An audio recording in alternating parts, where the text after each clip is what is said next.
गैर इरादातन हत्या जो थी, अकस्मात जिसको कहते हैं, इसमें हमने दो हिस्से किए। अकस्मात तो किसी भी व्यक्ति से किसी भी स्थिति में हो सकता है।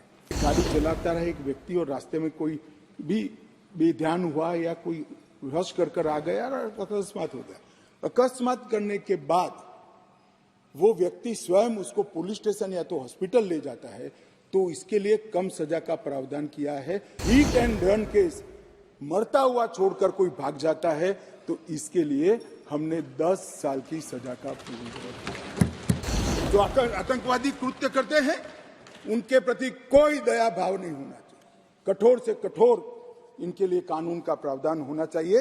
और ये नरेंद्र मोदी सरकार का उचित ही निर्णय है कि आतंकवाद के लिए ये कानून में हमने जगह दी है।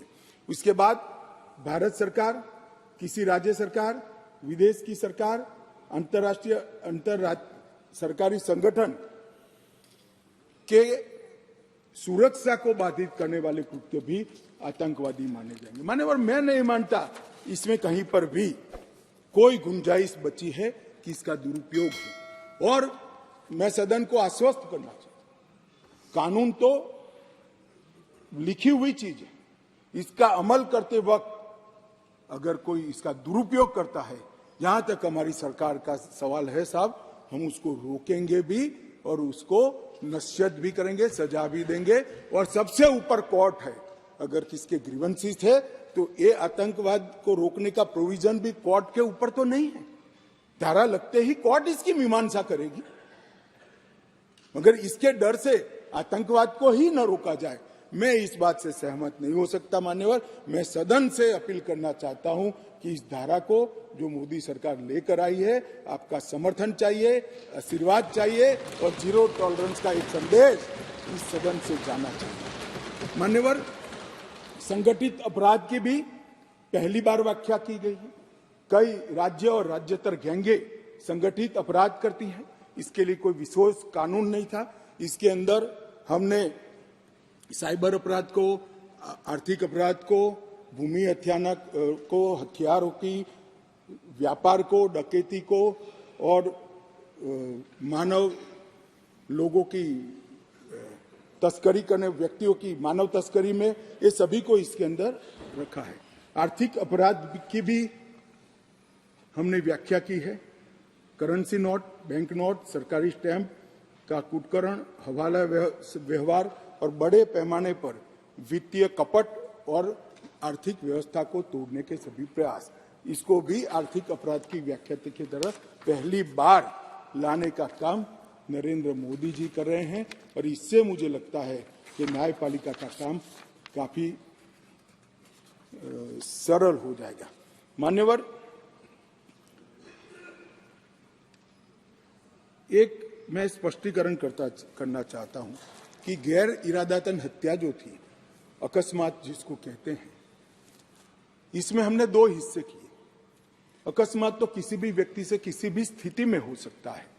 एक गाड़ी चलाता रहे एक व्यक्ति और रास्ते में कोई भी बेध्यान हुआ या कोई रश कर आ गया और अकस्मात हो गया। अकस्मात करने के बाद वो व्यक्ति स्वयं उसको पुलिस स्टेशन या तो हॉस्पिटल ले जाता है, तो इसके लिए कम सजा का प्रावधान किया है। और हिट एंड रन केस, मरता हुआ छोड़कर कोई भाग जाता है, तो इसके लिए हमने 10 साल की सजा का प्रावधान। और मैं मानता हूं कि इससे हिट एंड रन के केस में काफी कमी आएगी। पर ये करते करते जो डॉक्टरों की नेग्लिजेंसी से अगर किसी की मृत्यु आती है, तो वो भी गैर इरादतन हत्या में आ जाती थी, इसकी भी सजा बढ़ गई। तो हमने इसको एक, मैं आज ऑफिशियल अमेंडमेंट लेकर आऊंगा, डॉक्टरों को इससे मुक्त कर दिया है। इंडियन मेडिकल एसोसिएशन ने मेरे सामने रजूआत करी थी, हमने इसको मुक्त करने का प्रावधान किया। मान्यवर, मॉब लिंचिंग का नया प्रावधान हम लेकर आए हैं। नस्ल, जाति, समुदाय या किसी शंका के आधार पर एक टोला एकत्रित होकर किसी को मार देता है, तो उसमें मैक्सिमम फांसी तक की सजा की है। स्नैचिंग के लिए कोई कानून नहीं था, चैन स्नैचिंग होते थे, मोबाइल होते थे और अलग अलग धाराओं में अंत में कानून के गैप का फायदा उठाकर वो छूट जाते हैं। थे, स्नैचिंग के लिए भी हमने कानून लाया है। और मान्यवर, गंभीर चोट का जो कानून था, इसमें भी हमने 2 डिवीजन करे हैं। किसी के सर पर लाठी मार दी, इंजर्ड हुआ, तो उसको सजा तो होनी चाहिए, परंतु लाठी मारने के कारण वो ब्रेन डेड हो गया या अपाहिज हो गया, तो इसकी सजा इतनी नहीं होनी चाहिए। तो संपूर्ण अपाहिजता या तो ब्रेन डेड के केस में हमने 10 साल तक का कठोर दंड देने का प्रावधान किया है, इसको सेपरेट किया है। मान्यवर, गंभीर चोट का जो खंड 117 है, उसमें 10 साल की उम्र कैद का हमने प्रावधान किया है।